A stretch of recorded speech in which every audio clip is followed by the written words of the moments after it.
Despite being together for 13 years, his partner Naz had to keep their relationship secret from his religious family.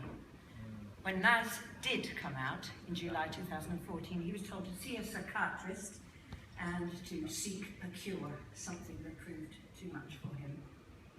His partner determined to build bridges between LGBT people and religious communities.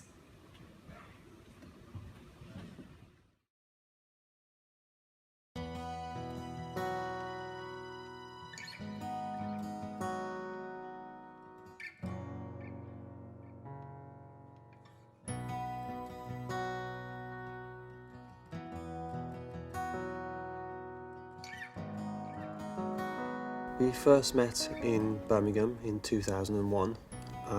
We met on a night out. I'd recently just come out to myself. Just a few weeks after we met, we were living together, enjoying our life. But at the same time, we had to hide everything from his family because we feared the consequences of his family finding out. Naz was brought up in a very strict religious household. And so Naz had to kind of create two stories, two versions of his life. One was, the religious son, and the other one was the happy gay man that he was, where he could be free to be himself.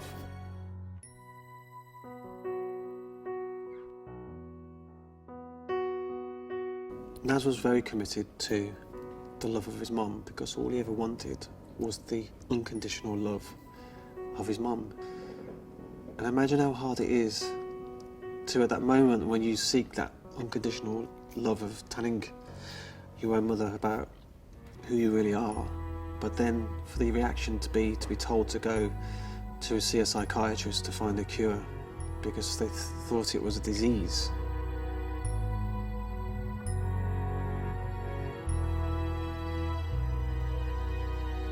All we want is to be accepted for ourselves, for the way that we're born. So if you're born into a family that's religious and into a religion, and then your community doesn't accept you, your family won't accept you, the religious leaders won't accept you, if nobody around you will accept you, it's incredibly hard to even cope and exist, because where do you turn to, where do you go, who do you speak to? So Naz often said to me to look at every problem in life and try and make it and turn it into an opportunity. That's what I'm trying to do with the foundation, is to turn all the challenges and problems that life throws at me into an opportunity to carry his love and spirit forward, which is to always help other people.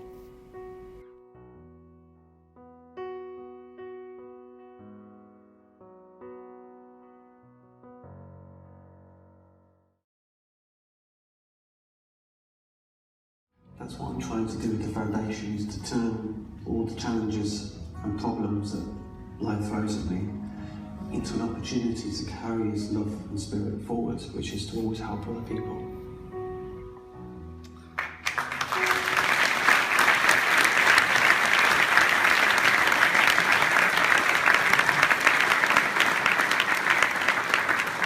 For his commitment to change in the most difficult circumstances. The Attitude Pride Award goes to Naz Mahmood-Ogston.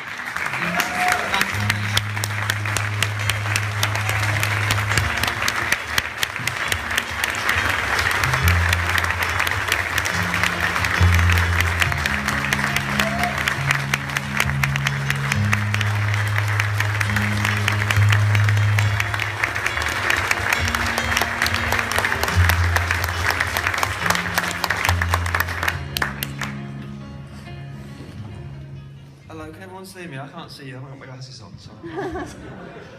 I'm standing here because 13 years ago, I fell in love with the man of my dreams.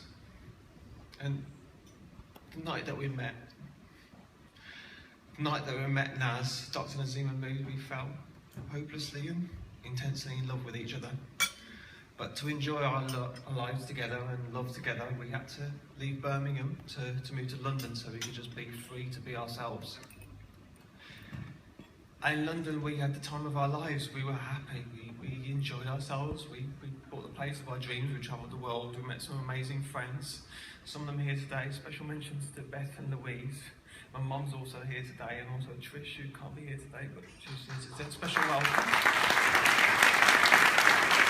And all of us, our family, have enabled us to be happy. And sadly, when Naz passed away, he made a decision never to come out, because coming out during the festival Eid, a family member made him break down in tears and cry.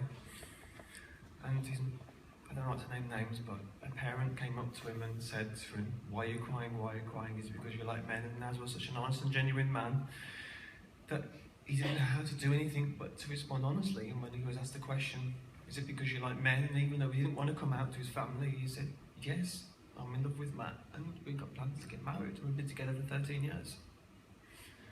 And we just lost a very dear friend of ours, a gay friend who passed away with cancer.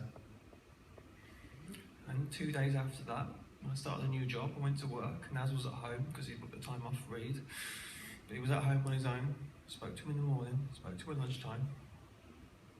And then at 6 o'clock, I got a text message in the call. "Come home." Wasn't told why, but I came home. And that's when I saw the police sirens and the police tape. And that's when I lost it. And Naz, my soulmate, the reason why I lived, the reason why I was happy in life, was taken away from me so quickly, so suddenly.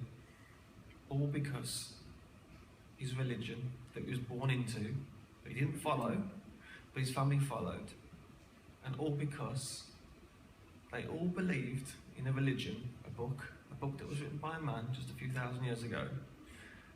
That book said that homosexuals, gay people, lesbians, everyone in between, we're not allowed, we're wrong, we shouldn't exist. And because of that notion, because of that thought, because of that belief by an entire family, I just wish I could have spoken to Naz a bit longer. But because of that book, well, I wish I could speak to Naz now. He talks to me sometimes, but all I can say is that that book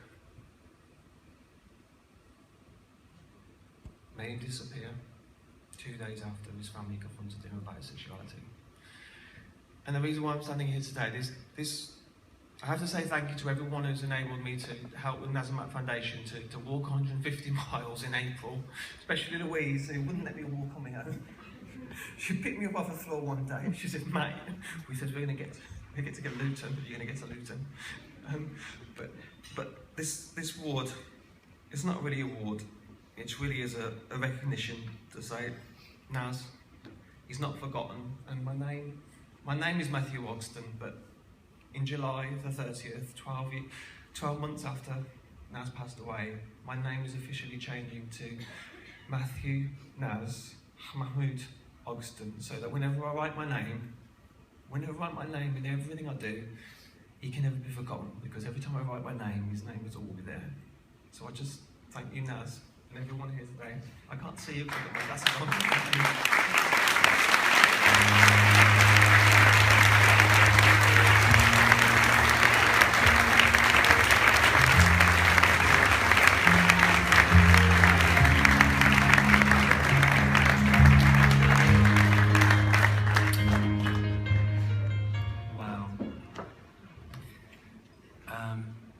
When I had to be like, "My mum loves your suit." So that's nice.